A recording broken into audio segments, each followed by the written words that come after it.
السلام عليكم ورحمة الله وبركاته. عن أبي هريرة رضي الله تعالى عنه عن النبي صلى الله عليه وسلم பெருமானார் ஸல்லல்லாஹு அலைஹி வஸல்லம் அவர்கள் கூறியதாக ஹஸரத் அபூ ஹுரைரா ரலியல்லாஹு தஆலா அன்ஹு அவர்கள் அறிவிக்கிறார்கள். قال تحت كل شعرة جنابة.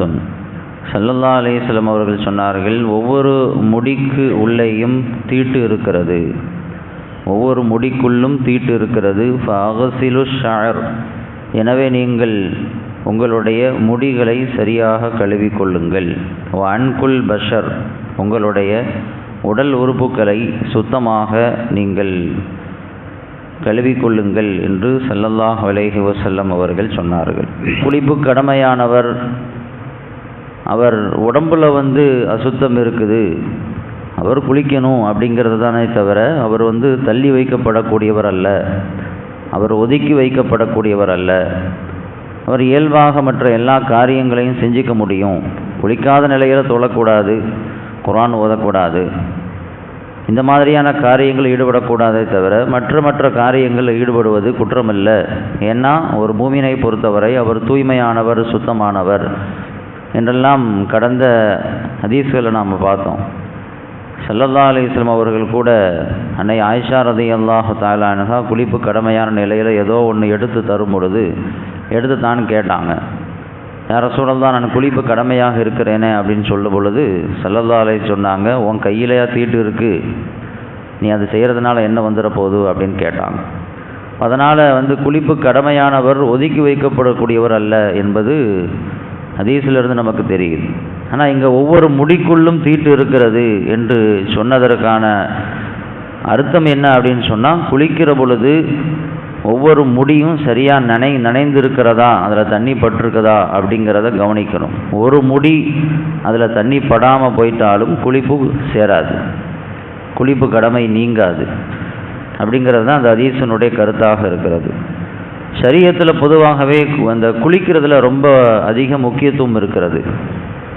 குளிப்பு கடமையான நிலையில் ஒருவர் இருக்கிற பொழுது அந்த குளிப்பை சரியான முறையில் ஒருவர் பேணுதலாக, எச்சரிக்கையாக, கவனமாக கழுவணும், குளிக்கணும். ஒவ்வொரு உறுப்புகளையும் கவனமான முறையில் கழுவணும்.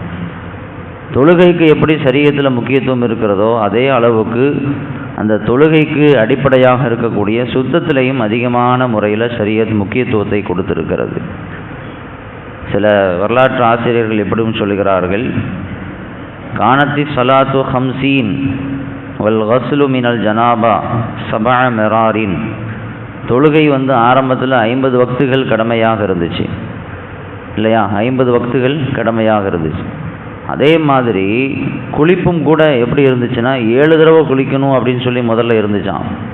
ஒருத்தர் ஒரு தடவை குளிப்பு கடமையாயிருச்சுன்னா அவர் 7 தடவை குளிக்கணும். அந்த மாதிரி ஒரு சட்டம் ஆரம்பத்தில் ஷரியத்தில் இருந்துச்சு. பெருமானார் ஸல்லல்லாஹு அலைஹி வஸல்லம் அவர்கள் இது தன்னுடைய உம்மத்திற்கு சிரமமாயிரும், அது ரொம்ப கஷ்டமாயிரும் அப்படிங்கிறதுனால அல்லாஹ்விடத்தில் அதை குறைத்து தருமாறு, அதற்கு ஒரு சலுகை ஏற்படுத்துமாறு அல்லாஹ்விடத்தில் முறையிட்டு கொண்டே இருந்தார்கள். அல்லாஹ் ரப்புல் ஆலமீன் அதை குறைச்சான்.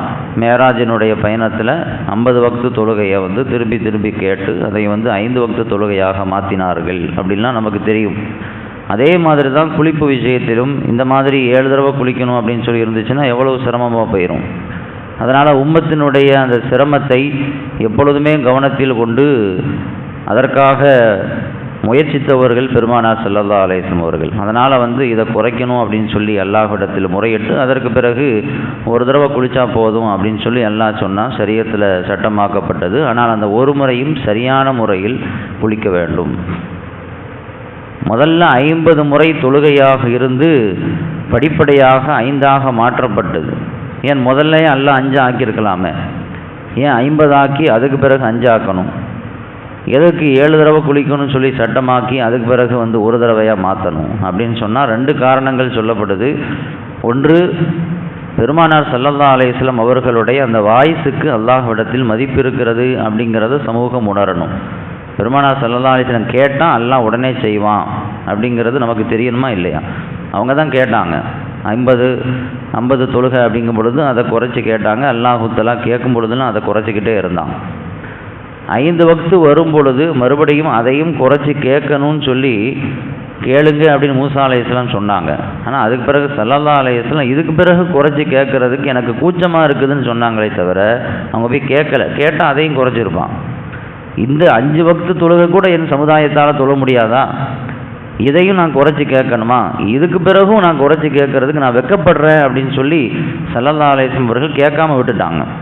கேட்டால் அதையும் குறைச்சி அல்லாஹ் கொடுத்துருப்பான். அப்போ அல்லாஹ்விடம் பெருமானார் ஸல்லல்லாஹு அலைஹி வஸல்லம் அவர்கள் முறையிட்டால் கேட்டால் அந்த வாய்ஸுக்கு அல்லாஹ்விடத்தில் மதிப்பு இருக்கிறது அப்படிங்கிறத சமூகம் உணரணும் அப்படிங்கிறதுக்காகத்தான் அல்லாஹ் தஆலா முதல்ல 50 தொழுகை கடமையாக்கி பெருமானாரை கேட்க வச்சு அதுக்கு பிறகு 5ஆ மாற்றினா அப்படின்னு சொல்லி நமக்கு இமாம்கள் சொல்லுவாங்க.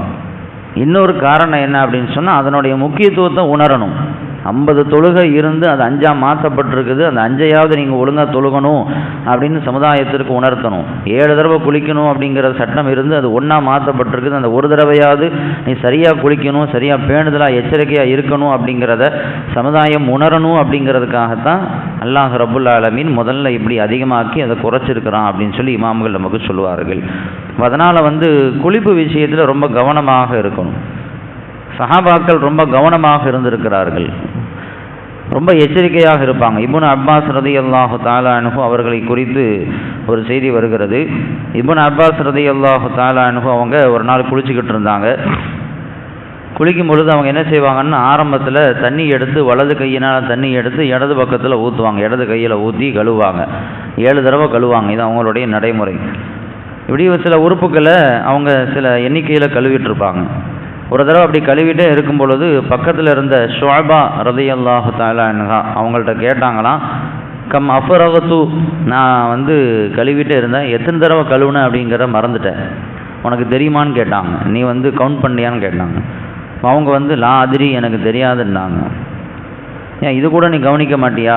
அவங்களுடைய பணியாளர், இது கூட நீ கவனிக்க மாட்டியா? குளிப்பு எவ்வளோ முக்கியமான விஷயமாச்சு, ஏதாவது ஒன்று மிஸ் ஆயிடுச்சுன்னா அது பெரிய குற்றமாக போயிடுமே, உன்னை எதுக்கு வச்சிருக்கிறேன் அப்படின்னு சொல்லி அவங்கள்ட்ட கோவப்பட்டாங்களாம், அவங்கள்ட்ட கடிந்து கொண்டார்கள் என்று இப்னு அப்பாஸ் ரலியல்லாஹு தஆலா அன்ஹு அவர்களை பற்றி வருகிறது.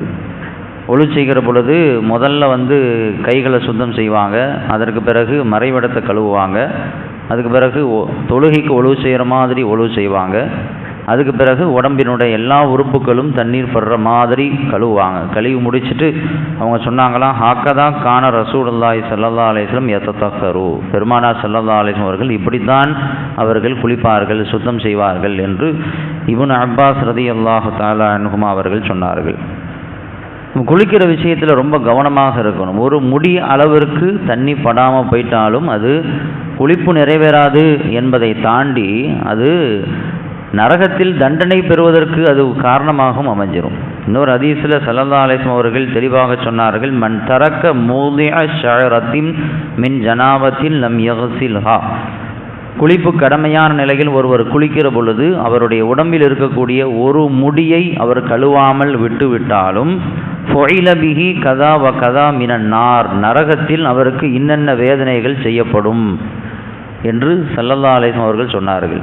தொழுகக்கூடாது அப்படிங்கிறது 2வது விஷயம், குளிப்பு நிறைவேறாதுங்கிறது 2வது விஷயம். முதல்ல அடிப்படையான செய்தி என்ன அப்படின்னு சொன்னால், குளிக்கும் பொழுது ஒரு உறுப்பு அல்ல, ஒரு முடி. ஸல்லல்லாஹு அலைஹி வஸல்லம் ஒரு உறுப்புன்னு சொல்லலை, கையின்னு சொல்லலை, காலுன்னு சொல்லலை, விரலுன்னு சொல்லலை, உடம்புல இருக்கக்கூடிய ஒரு முடியில் தண்ணி படாமல் நீ மிஸ் பண்ணிட்டாலும் அதற்காக தனியாக தண்டனை செய்யப்படும், தண்டனை இருக்கிறது என்று சொன்னார்கள். இந்த ஹதீஸை கேட்டதில் இருந்து அலி ரலியல்லாஹு தஆலா அன்ஹு சொல்கிறார்கள், எப்போ இந்த ஹதீஸை பெருமானார் ஸல்லல்லாஹு அலைஹி வஸல்லம் அவர்கள் சொன்னார்களோ, சும்மா ஆதைத்து ரஅசி சலாசன், என்னுடைய தலை முடிக்கு நான் விரோதியாகவே மாறிட்டேன் அப்படிங்கிறாங்க.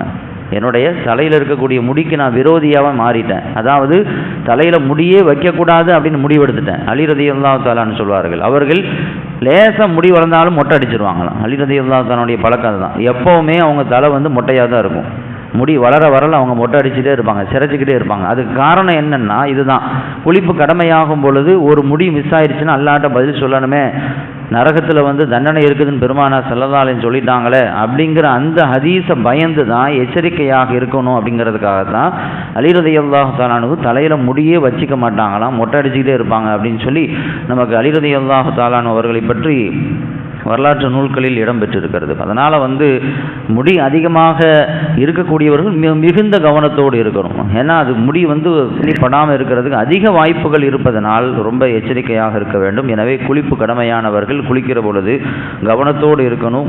மிக குறிப்பாக 3 விஷயங்கள் கடமையாக இருக்குது. வாய் கொப்பளிக்கிறது, 2வது நாசிக்கு நீர் செலுத்துறது, உடம்புல இருக்கக்கூடிய எல்லா உறுப்புகளையும் தண்ணி படுறது. இந்த 3 கடமை.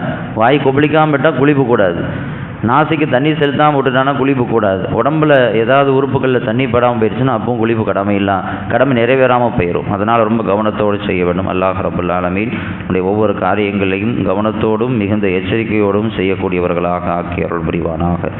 வஆகிரு தஅவானா அல்ஹம்துலில்லாஹி ரப்பில் ஆலமீன்.